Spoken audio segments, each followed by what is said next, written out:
ద్రాక్షారామంలోని రామేశ్వర లింగ ఆలయంలోని ప్రస్తుతం అయితే రుద్ర పూజ అలాగే రుద్రాభిషేకం కూడా చేస్తున్నారు. రాష్ట్ర కార్మిక శాఖ మంత్రి సుభాష్ మంత్రున్నారు, మాట్లాడే ప్రయత్నం చేద్దాం. శివరాత్రి పర్వదినాన్ని అసలు ఎలా సెలబ్రేట్ చేసుకున్నారు, భక్తులకి ఏం చెప్తారో కూడా మాట్లాడే ప్రయత్నం చేద్దాం. సార్ చెప్పండి, ముందుగా మీకు శివరాత్రి శుభాకాంక్షలు, అలాగే రాష్ట్ర ప్రజలకి ఏం చెప్తారు? ముందుగా రాష్ట్ర ప్రజలందరికీ కూడా మహాశివరాత్రి శుభాకాంక్షలు. మనం అనేక ప్రవచనాలు వింటూ ఉన్నాం. మనం గరికపాటి నరసింహరావు గారిది కానీ మిగతా ప్రముఖులది వింటూ ఉన్నాం. వాళ్ళు ఒకటే చెప్తారు, మనం ఏ కష్టాల్లో ఉన్నా ఏ పాపాలు చేసినా విముక్తి చెందాలంటే దానికి ఒకటే ఒక సూత్రం, ఓం నమ శివాయ, శివమంత్రం ఒకటే అన్నిటికీ విముక్తి చెందుతుందని చెప్పి వింటూ ఉన్నాం. మరి ఇలాంటి పర్వదినం అంటే లింగం ఉద్భవించిన రోజు ఈరోజు సుమారు 12:03 మొత్తం 12:03 లింగోద్భవం జరుగుతూ ఉంది. అలాగే ప్రజలందరూ కూడా పూర్తిగా ఆలయాల వద్దే ఉండటం, ఈసారి భక్తిభావం అనేది బాగా పెరిగిందని చెప్పవచ్చు. ఈ కరోనా మహమ్మారి వెళ్ళిన తర్వాత ఈ భక్తి భావాలని జనాల్లో, ఎందుకంటే ముట్టుకుంటే చనిపోయే రోజు వస్తుందని ఎవరూ ఊహించలేదు. ఆ రోజు వచ్చిన తర్వాత బంధాల యొక్క ప్రాముఖ్యత, ఈ యొక్క దైవం మీద భక్తి అనేది బాగా పెరిగింది. అందులో భాగంగా మనం కరోనా తర్వాత ప్రతి ఆలయాల్లో పూజలు అలా జరుపుతూ ఉన్నాం. గత 5 సంవత్సరాల్లో మరి ఈ ప్రసాదం ఒక నాణ్యత కానీ, గుళ్ళో భద్రతా విషయం కానీ, అలాగే శుభ్రం విషయం కానీ ఏమీ లేకుండా మరి గత 5 సంవత్సరాలు చూసాం. కానీ ఈ ఎన్డీఏ కూటమి వచ్చిన ఈ 8 నెలల్లో మీరు తిరుపతిలో చూస్తూ ఉన్నారు, ఈ ఫీడ్బ్యాక్ బుక్ అనేది ఒకటి ఏర్పాటు చేయడం జరిగింది.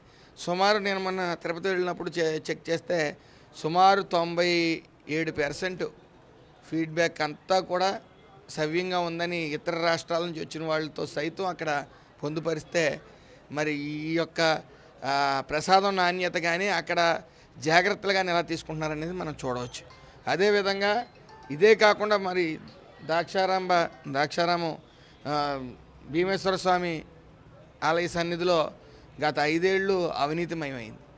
మరి ఈ ఎన్డీఏ కూటమి వచ్చిన వెంటనే విజిలెన్స్కి ఆదేశించడం, అక్కడ ఈవో మరో 3 అధికారులు కూడా, సిబ్బంది కూడా మరి సస్పెండ్ అవ్వడం కూడా జరిగింది. ఏదేమైనప్పటికీ భక్తి భావాలు పెరుగుతూ ఉన్నాయి. ప్రభుత్వం తరపున ఏ ప్రభుత్వం ఉన్నప్పటికీ మనం ఆ ప్రసాద నాణ్యతలో కానీ భద్రతా విషయంలో కానీ జాగ్రత్తలు తీసుకోవాల్సిన అవసరం ఏ ప్రభుత్వానికైనా ఉంది. గత ప్రభుత్వం గాలి కుదిలేసింది, ఈ ప్రభుత్వం పూర్తిగా చిత్తశుద్ధితో పనిచేస్తూ ఉంది ఈ గుళ్ళ విషయంలో. మరి అలాగే భక్తులందరూ కూడా ఈ యొక్క మహాశివరాత్రి రోజున ఈ దర్శనాలు చేసుకుని ఉపవాసాలు ఉంటాం. అదేవిధంగా మేము ఈ రోజున ఉపవాసాలు ఉండే ప్రతి ఒక్కరికి, జాగారం చేసే ప్రతి ఒక్కరికి సత్యం ఫౌండేషన్ ద్వారా ఒక కార్యక్రమం ద్రాక్షారామ గుడి ఎదురున్న కాలేజీలో, హై స్కూల్లో అక్కడ భక్తి జాగరణ అనేది ఏర్పాటు చేయడం జరిగింది.